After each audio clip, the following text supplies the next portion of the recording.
And as we mentioned earlier, UTC football kicks off this week against Tennessee Tech at Finley Stadium. And the guy who is entering his 39th year, 39th year of broadcasting for the UTC Mocs is joining us for the rest of the show, and it is Jim Reynolds. JR, good to see you, brother. As always. Man, 39 years. We're going to talk more about the extent of your broadcasting career coming up here in just a few minutes. But as you get into the 39th year of broadcasting the Mocs, relatively new coach, whole new kind of system. Tell me what you're thinking as you get ready for this, because I know when you're traveling down the road, you're constantly thinking about your next game. That is true. I'm trying to bring Tom along. Tom Arth, the head football coach of the Mocs. I'm trying to teach him, take him under my wing, and all those kind of things. He needs to act like a big sponge and soak it all up. I've told a couple of coaches, basketball coaches, Will Wade, Matt McCall, I said, I didn't do a whole lot for them aside from getting them comfortable to be with the media a little bit. So I do take credit for that to some degree. Right. So what do you think the biggest challenge for Coach Arth and the Mocs is this year? Well, I think putting into place what they learned. I thought the start of last year, first half of last season, was pretty rugged. Yeah. I thought they had to learn him, but I also thought he had to kind of learn what this was about.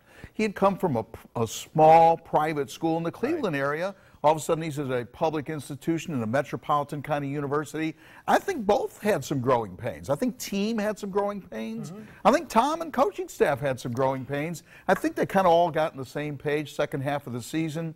And then I think he's had some time to recruit his kind of players, players that he wants, and go through, you know, the winter workouts and spring practices and summer stuff as well. So. And his kind of staff. Oh, there's no question. He's gone through a bunch of staff. Yeah.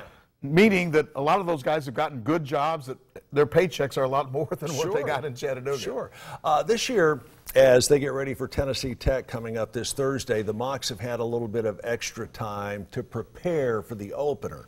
How is that going to help? They haven't done really great in past season openers out of the last 10 or 12 years. Yeah, but openers, that's one of those stats I don't think means anything. It means you played Nebraska or Central Michigan, or you've played some teams that are going to be some pretty good challenges. So, you know, yeah, they haven't done really great, but I think they'll do all right. First of all, Tennessee Tech is a team coming off a one-win season a year ago. Right. And they're picked last in the OVC this year. So, you know, I think there's some situations, Mocs playing at home. I think they've gone through this thing for an entire year. And I've seen some practices, and I don't always say this, but I think they passed the eye test. What I've seen has been pretty impressive when I go to Scrappy Moore practice field. Tavon Lawson is just one of a handful of fifth-year seniors they've got going into this upcoming season. That's got to help them out from the experience viewpoint alone. Yeah, I think it's one of those things. He's a pretty good player, Tavon is, and their defense was obviously good last year.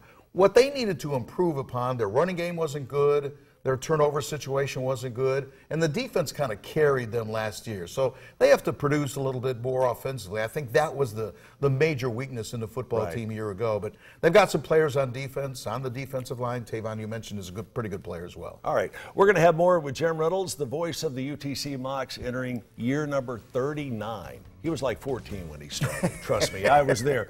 More with Jim Reynolds and more about Mocs football coming up right after this.